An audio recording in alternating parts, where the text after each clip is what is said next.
Assalamualaikum warahmatullahi wabarakatuh. Salam kedaulatan rakyat. Saya Jules Syafi'i kembali di channel Saiful Zaman bersama Kang Saiful tentu saja. Mudah-mudahan sahabat semua dalam kondisi sehat walafiat ya. Amin. Dan terutama pikiran harus tetap dijaga sehat dengan kondisi seperti sekarang ini. Karena belum lagi persoalan internal, persoalan ranah domestik, keluarga yang banyak masalah mungkin ya. Dihadapkan dengan masalah-masalah di luar. Nah kalau kita tidak sehat, pikiran agak sedikit mengganggu tentu saja ya. Nah apapun persoalannya tentu harus kita tanggapi, kita respon dengan selalu positif. Nah, Dengan kepala dingin. dengan kepala dingin. Walaupun ya kadang-kadang juga suka panas juga gitu. Suka kesel gitu lah persoalan yang banyak muncul. Terlebih kita sekarang jutaan informasi masuk di handphone gitu, di smartphone ya. Seperti salah satu contoh adalah belum lama kita dihadapkan pada masalah pencairan JHT. Ini muncul lagi nih dari BPJS Ketenagakerjaan ya. Kemarin kan JHT tuh sampai sekarang belum selesai nih. Mau seperti apa keputusannya? Mau direvisi katanya. Mau direvisi katanya terakhir, tapi nggak tahu nih kapan nih kan. Ini muncul lagi viral nih Kang Epul soal keanggotaan golf senilai 3 miliar itu di laporan BPJS Ketenagakerjaan tahun 2019 gitu kan. Nah, ini kan polemik pencairan JHT belum selesai, ada muncul seperti ini gitu kan. Nah, ini viral karena dicuitkan oleh akun Twitter @rakyatpekerja ini. Nah, kalau nggak salah Rabu kemarin ya 23 Februari ini. Nah, memang di laporan BPJS Ketenagakerjaan 2019 itu 3 miliar nih untuk keanggotaan golf gitu loh. Nah, Deputi Direktur Bidang Hubungan Masyarakat antar lembaga BPJS Ketenagakerjaan akhirnya angkat suara gitu loh, menjelaskan bahwa jaminan keanggotaan golf ini merupakan aset lama yang berasal dari peralihan aset PT Aztec dan Jam Sostek dan diketahui aset ini diperoleh dari kompensasi kekurangan pelunasan investasi reksadana pada tahun 2004. Tetapi apakah persoalan itu ya benar atau tidak? Sekali lagi publik dibuat bingung gitu loh. Karena kepercayaan publik apakah akan betul-betul mengamini penjelasan ini ataukah tidak gitu loh. Tetapi di luar itu di saat polemik pencairan JHT ini belum selesai, belum reda gini. Sekarang sudah ada persoalan ini lagi gitu loh. Dari perspektif sosial kalau begitu ini Kang Saiful ya. Melihatnya bagaimana Kang Epul menanggapi persoalan ini gitu Kang Epul? Ya, satu kata kunci saya kira sense of crisis ini yang tidak ada di para pejabat kita. Ini hanya satu dari sekian banyak yang puncak gunung es itu ya. Kelihatan ini hanya beberapa saja dan di dalamnya saya yakin pasti begitu banyak anggaran-anggaran yang kemudian pengalokasiannya tidak tepat sasaran. Alasan-alasan yang disampaikan oleh deputi tadi bahwa ini bukan pakai dana iuran BPJS, bukan ini dananya itu tidak bisa diterima oleh akal publik gitu. Karena akal publik menangkap bahwa dana-dana yang ada di mereka itu adalah dana-dana para pekerja. Dan kemudian digunakan untuk hal-hal yang tidak berhubungan langsung. Ini kan menyakiti perasaan rakyat, menyakiti perasaan para pekerja. Mereka itu hanya untuk menaikkan 10% atau 15% gajinya saja itu luar biasa perjuangannya. Harus demo berjilid-jilid sampai ada yang luka-luka, ada yang meninggal. Ini 3 miliar dan konon katanya itu untuk satu orang ya kalau nggak salah. Itu hanya dipakai untuk main golf gitu. Ini menjadi sebuah tanda bahwa era keterbukaan ini harusnya mengajari mereka para pejabat untuk tidak melakukan aksi-aksi yang menyakiti rakyat sendiri, tidak menyakiti orang-orang yang dikelolanya gitu, dalam hal ini para pekerja. Saya yakin yang mereka lakukan itu, apalagi itu di tahun 2018-2019 ya anggarannya, mereka akan menganggap ini tidak akan muncul ke publik, tidak akan diketahui publik. Nggak apa-apa, ini mah dana-dana kita gitu kan. Untuk kita alokasikan sendiri. Ternyata muncul sekarang viral. Dan yaitu ini pelajaran terpenting buat para pejabat per hari ini, per detik ini setelah mereka yakin dan tahu gitu. Udah jangan main-main lagi gitu dengan uang perusahaan, dengan uang apalagi BUMN gitu. Kalau BUMN kan secara filosofinya jelas gitu bahwa itu tuh uang rakyat gitu. Karena badan usaha milik negara, negara dibiayai oleh rakyat. Gitu. Rakyat hari ini sedang sulit. Sulitnya barangkali sudah mencapai titik nadir gitu. Nah, Tapi ini saya jadi pengen nambahin lagi sedikit nih. Ketika kondisinya betul-betul pada titik nadir, kemudian muncullah narasi-narasi yang sebaliknya. Bahwa Indonesia hari ini naik pada golongan negara menengah ke atas. Itu disampaikan Menteri Perdagangan itu kalau nggak salah ya di pekan lalu. Terus muncul kepuasan publik terhadap Presiden 70% lebih. Ini kan bertolak belakang gitu. Tapi ketika ini terus digaungkan, kan ini akan menjadi sesuatu yang dianggap tidak ada, akhirnya ada, kemudian diyakini, dianggap benar, akhirnya menjadi terdorong orang untuk meyakini, oh iya benar gitu. Pemerintah hari ini bisa dipercaya, padahal buktinya nggak ada. Ya. Kalaupun toh memang misalkan betul bahwa anggaran 3 miliar itu merupakan peralihan aset dari PT Aztec dan Jam Sostek ke BPJS Ketenagakerjaan, terus ada statement jaminan bahwa itu tidak mempengaruhi dana jaminan kecelakaan kerja, kematian, jaminan hari tua. Tapi pertanyaannya, apakah golf itu ada korelasinya, Kang Epul, dengan cara kerja gitu, BPJS Ketenagakerjaan gitu? Nah, ini kalau mau dicari hubungan, pasti ada ya. Mungkin lobby-lobby gitu, Kang? Iya, itu dia. Kalau dicari hubungannya pasti ada. Misalkan, apa hubungan gajah dengan meja?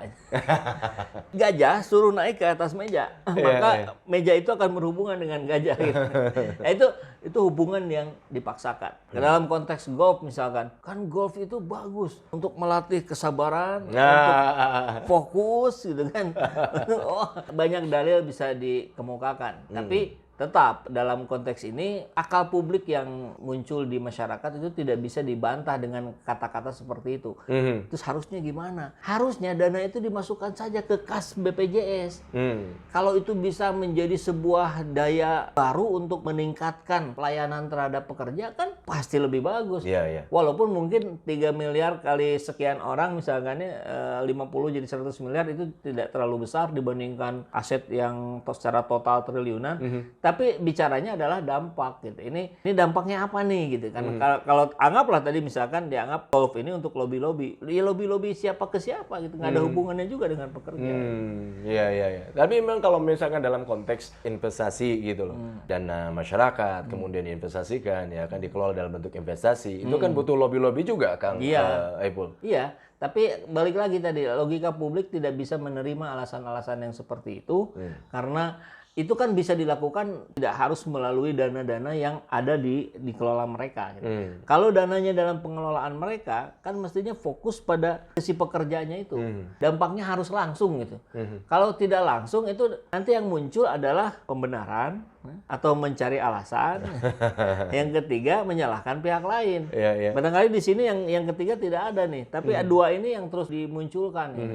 Dicari terus pembenarannya. Ya kalau mencari pembenaran ya jadinya benar versi mereka, bukan benar secara keseluruhan, bukan benar secara pekerja. Jadi ini sebuah alasan yang tidak perlu diperdebatkan, saya kira. Harusnya dia mengakui saja bahwa memohon maaf ada kalau kesalahan, ada kesalahan, kalau perlu kembalikan uangnya. Kan itu lebih gentle gitu, dibanding apa yang membuat publik memviralkan gitu loh laporan BPJS 2019 ini yang melalui akun Rakyat Pekerja ini. Apa yang membuat publik mengumumkakan itu di publik itu?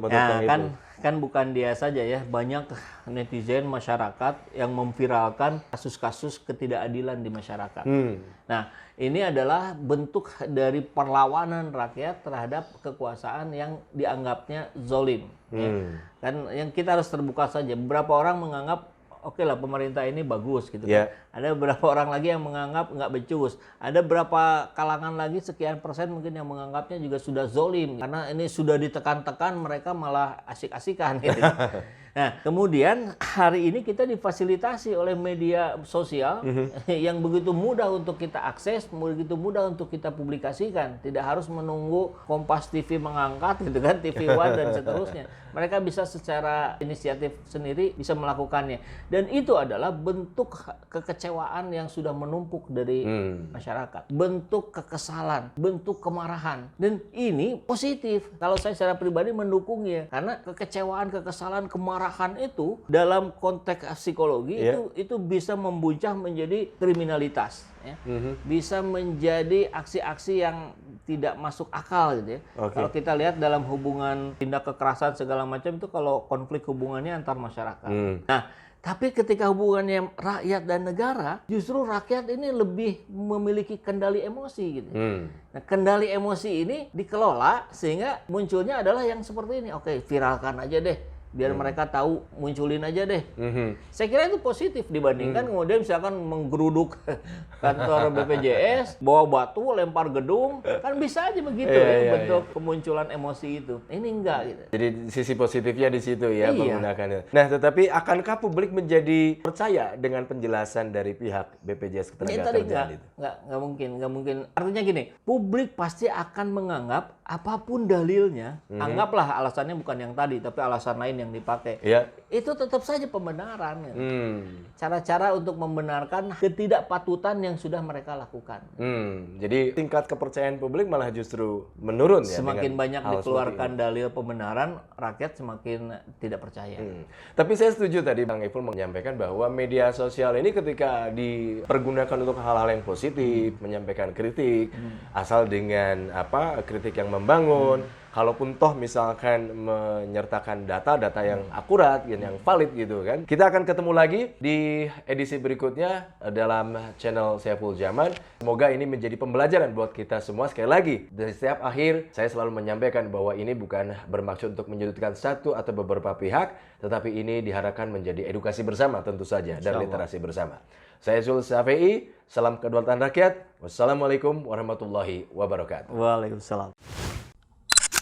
Alhamdulillahirrabbilalamin, saat ini banyak sekali sahabat-sahabat dari Saiful Zaman Channel yang menjadi patron dari kegiatan ini, yang mendukung, yang mensupport dengan berbagai cara. Luar biasa, via WhatsApp, via grup, via media sosial lainnya. Bahkan tidak sedikit yang kemudian mendonasikan uangnya untuk perjuangan kami di medan dakwah ini. Ya jelas hal ini sangat membantu keberlangsungan channel ini karena kebutuhan pun kemudian bertambah. Tidak bisa lagi ini dikerjakan oleh 1-2 orang. Kita harus merekrut lebih banyak orang. Dan itu jelas membutuhkan dana yang tidak kecil. Oleh karena itu buat sahabat-sahabat semua yang terus mendukung kami, doakan juga kami untuk mampu istiqomah, untuk mampu terus menyuarakan dan menggemakan suara hati rakyat. Dan seperti biasa, bagi yang ingin membersamai kami dengan membantu operasional channel ini, sahabat bisa mendonasikannya ke nomor rekening yang ada di bawah sini.